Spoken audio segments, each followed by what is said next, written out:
अस्सलाम वालेकुम, welcome to my official YouTube channel.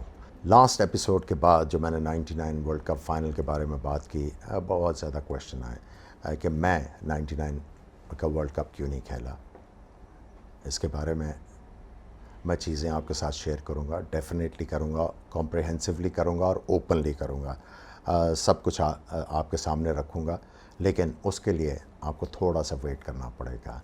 जब मैं रोल ऑफ कैप्टन की तरफ आऊँगा तो सारी चीज़ें आपके साथ शेयर करूँगा। लेकिन आज जो दो मैंने क्वेश्चन आपने भेजे हुए थे, काफ़ी लोगों ने भेजे हुए थे, वो पिक किए हैं, उनके आंसर देने की कोशिश करूँगा। एक तो आपने ये पूछा कि पाकिस्तानी प्लेयर्स जो हैं वो टेस्ट मैच क्रिकेट को क्यों प्रेफर नहीं करते हैं।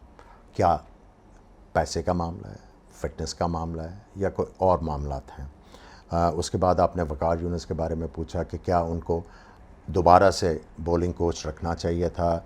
और उसके बाद जो उन्होंने 2-3 स्टेटमेंट दिए हैं अभी, एक तो ये उन्होंने कहा कि मोहम्मद आमिर की वापसी के बाद कि वो इंडिस्पेंसिबल नहीं है, और उसके बाद हमारी टीम रस्टी है। क्या उनको ये कहना चाहिए था? मैं इनके जवाब देने की कोशिश करूँगा। देखें, जहाँ तक शॉर्टर फॉर्मेट को प्रेफर करने की ज़रूरत है, देखिए उसमें पैसे बहुत ज़्यादा हैं। एक तो पूरी दुनिया में लीग स्टार्ट हो गई हैं, तो आप जो हैं वो क्विक बक कमाते हैं, और उसमें यह है कि 4 ओवर करने एज ए बॉलर आपने, अगर आप नए बॉल के साथ बॉल करते हैं, 2 ओवर आप नए बॉल के साथ करते हैं, बीच में एक आधा ओवर करके फिर एंड में ओवर करते हैं, इजी एज यू लाइक निकलते हैं। बैट्समैन उनका भी रोल जो है वो है जल्दी जल्दी स्कोर करके टीम को देना, तो बड़ी जल्दी सारा कुछ हो जाता है, और उसमें पैसे भी बहुत ज़्यादा हैं, तो उसमें भी ग्रज करने की तो ज़रूरत नहीं है। लेकिन उसके साथ साथ मैं समझता हूँ कि क्यों प्रेफरेंस नहीं है, उसकी काफ़ी ज़्यादा वजूहत हैं। सबसे पहले तो यह है कि 2 तरह के फ़ैन्स हैं पूरी दुनिया में। एक तो फैंस हैं जो shorter version of the game को प्रेफर करते हैं, जल्दी से रिज़ल्ट आए, चौके छक्के लगते देखें, विकटें गिरते देखें, और एंटरटेन होकर घर जाएं। दूसरी तरफ मैं उनको अफिशनाडोस कहता हूं, जो प्योरिस्ट हैं, जो क्रिकेट में स्ट्रैटेजीज़ को, बैट्समैन की स्ट्रगल को, इंग्रोसिंग क्रिकेट को देखना ज़्यादा पसंद करते हैं। बॉलर्स के डिफरेंट स्पेल्स इंजॉय करते हैं, किस तरह बैट्समैन को सेटअप किया जा रहा है 4-5 ओवर में कि इसकी विकेट हासिल की जाए, तो इन चीज़ों को बहुत ज़्यादा इंजॉय करते हैं। लेकिन हमारी कंट्री में अनफॉर्चुनेटली उसकी रेशो बहुत ज़्यादा कम है। और अगर आप माजी में देखें, जब पाकिस्तान में फ्रीक्वेंटली टेस्ट मैचेस हुआ करते थे, तो शाज़ व नाज़र ही आपको क्राउड नज़र आता था। और उसके बाद आपकी फ़र्स्ट क्लास क्रिकेट जो लॉन्गर वर्जन है उसमें भी लोग नहीं आते। फिर आपने एमिरेट्स में काफ़ी अरसे अपनी टेस्ट मैचेस की सीरीज़ देखी, वहाँ पे भी लोग पार्टिसिपेट नहीं करते थे। तो ये भी बहुत बड़ी वजह है कि जब लोगों की पार्टिसिपेशन नहीं होगी तो वो इंटरेस्ट लेवल जो है वो नहीं रहता, और प्लेयरों को मोटिवेट करना अपने आप को बड़ा मुश्किल हो जाता है। अभी एक बड़ी अच्छी चीज़ हुई कि जब बांग्लादेश के ख़िलाफ़ रावलपिंडी में मैचेस हुए, टेस्ट मैच हुआ, तो क्राउड की पार्टिसिपेशन बहुत ज़बरदस्त थी, और वो ये एक हेल्दी साइन था और बड़ी खुशी की बात थी। लेकिन अदर दैन दैट लोगों का इतना ज़्यादा इंटरेस्ट नहीं है, वो वाली पेशेंस नहीं है कि लंबी जो क्रिकेट है उसको एंजॉय किया जाए। और उसके बाद प्लेयर्स के लिए जो कंफर्ट लेवल है वो लेके आना, जहाँ पे प्लेयर एंजॉय करना शुरू करें टेस्ट मैच क्रिकेट, वो नहीं है। अगर आप पिचेस को देखें, पाकिस्तान में जो क्रिकेट हुई है या आप एमिरेट्स में जो क्रिकेट हुई है, उसमें डेड पिचेस थी, और जब डेड पिचेस के ऊपर मैच हों तो लोगों को 1.5 दिन में पता लग जाता है कि ये तो टेस्ट मैच जो है it is going to meander towards a draw, तो फिर वो लोगों का इंटरेस्ट ख़त्म हो जाता है। तो I think Pakistan cricket board को जो है वो एम्फेसिस लेके आना है, जो longer version of the game है। एक तो आपने जो अपनी डोमेस्टिक क्रिकेट है जिसके ऊपर बड़ा वावेला है कि जी ये फॉर्मेट होना चाहिए या ये फॉर्मेट होना चाहिए, जो करने वाली चीज़ें हैं वो हम लोग करते नहीं हैं। हमें अपनी पिचेस इंप्रूव करने की ज़रूरत है, कंडीशंस इंप्रूव करने की ज़रूरत है, पिचों में बाउंस लाने की ज़रूरत है कि जहाँ पे तगड़ी क्रिकेट हो, कम्पिटिटिव क्रिकेट हो, जहाँ पे प्लेयर का रियल टेस्ट हो, और जब वो पाकिस्तान के लिए सेलेक्ट हो तो वो जो गैप है फ़र्स्ट क्लास क्रिकेट का और इंटरनेशनल क्रिकेट का वो बहुत ज़्यादा नज़र ना आए, इंटरेस्ट जनरेट हो कि ट्रू बाउंस हो जहाँ पे बैट्समैन चौके भी लगा रहा है, बॉलर्स को भी चांस है विकेटें हासिल करने का। तीसरे दिन के बाद जो है वो स्पिनर को भी रिस्पॉन्ड करना शुरू करे। तो इस तरह की पिचेस बनेगी तो इंटरेस्ट डेवलप होगा। जब लोग ग्राउंड पे आएंगे लंबे वर्जन को देखने, तो फिर प्लेयरों में भी इंटरेस्ट आएगा। और उसके साथ साथ पाकिस्तान क्रिकेट बोर्ड को एक और चीज़ सोचनी है कि टेस्ट मैच क्रिकेट में प्लेयर के लिए इंसेंटिव ज़्यादा से ज़्यादा जो है वो क्रिएट करें। जब वो इंसेंटिव ज़्यादा क्रिएट होंगे, जब प्लेयर जो है वो ये सोचेगा कि यार अगर मैं दूसरी जाके लीग खेलता हूँ, अगर मैं टेस्ट क्रिकेट से रिटायर होता हूँ तो मुझे इतना ज़्यादा फ़ायदा तो कोई नहीं हो रहा, तो why should I stay for the honour of representing my country. तो ये चीज़ें करेंगे तो आपको जो है वो टेस्ट मैच क्रिकेट जो है वो पाकिस्तान में रिवाइव होती नज़र आएगी, और उसके साथ साथ जो है वो इंटरेस्ट लेवल बढ़ना शुरू होगा। लेकिन मैं समझता हूँ कि हम लोगों को स्टार्ट करना चाहिए लॉन्ग वर्जन के लिए, हमें ग्राउंड के ऊपर ज़रूर जाना चाहिए। जब T20 का मैच होता है तो मेरा भी फ़ोन जो है वो बचता रहता है। लोग जो हैं वो 20-20, 30-30 टिकटें मांग रहे होते हैं, एक नहीं काफ़ी ज़्यादा लोग। लेकिन जब टेस्ट मैच आता है तो आप उनको पूछते हैं कि यार मैच पे जाना है, तो नोबडी इज़ इंटरेस्टेड। सो हमें भी जो है अपनी क्रिकेट को सपोर्ट करना। अगर हम समझ रहे हैं कि प्लेयरों को इंटरेस्ट नहीं है तो हमने अपना इंटरेस्ट बढ़ा के प्लेयरों को फोर्स करना है कि नहीं, ये क्रिकेट हमारे लिए ज़रूरी है और अगर आप ये खेलेंगे तो फिर आप ठीक हैं, otherwise you can go somewhere else.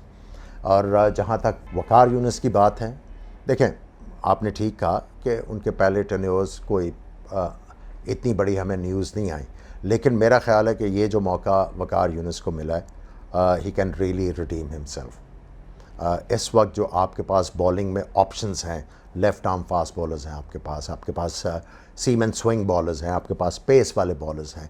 अगर आप उनको अच्छी तरह उनका टैलेंट उसको हॉर्न करते हैं, उनको अच्छी चीज़ें सिखाते हैं कि वो वर्ल्ड के ग्रेट फास्ट बॉलर्स बने, तो ये पाकिस्तान के लिए बड़ी कंट्रीब्यूशन होगी और वकार यूनुस का नाम जो है वो याद रखा जाएगा। एक चीज़ मैं इसमें कहना चाहूँगा कि वकार यूनुस को एक चीज़ एज ए कोच भूलनी है।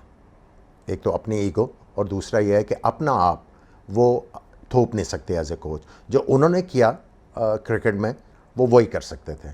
अब उन्होंने ये देखना है कि ये वाला फ़लाँ फास्ट बॉलर है, इसकी एबिलिटी नेचुरल क्या है और इसको और ज़्यादा किस तरह इम्प्रूव करवाया जा सकता है।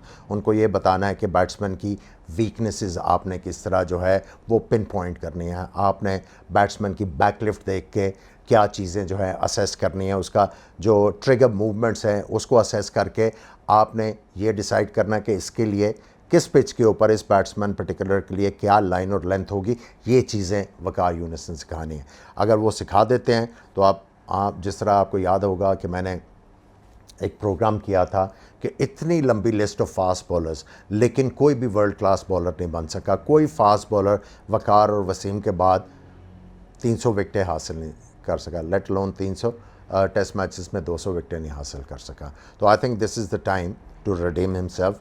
ये जो आपके पास बंच ऑफ फास्ट बॉलर्स हैं उनको अच्छे तरीके से ग्रूम करें ताकि वो पाकिस्तान का नाम रोशन करें और ग्रेट फास्ट बॉलर्स का टैग कैरी करें।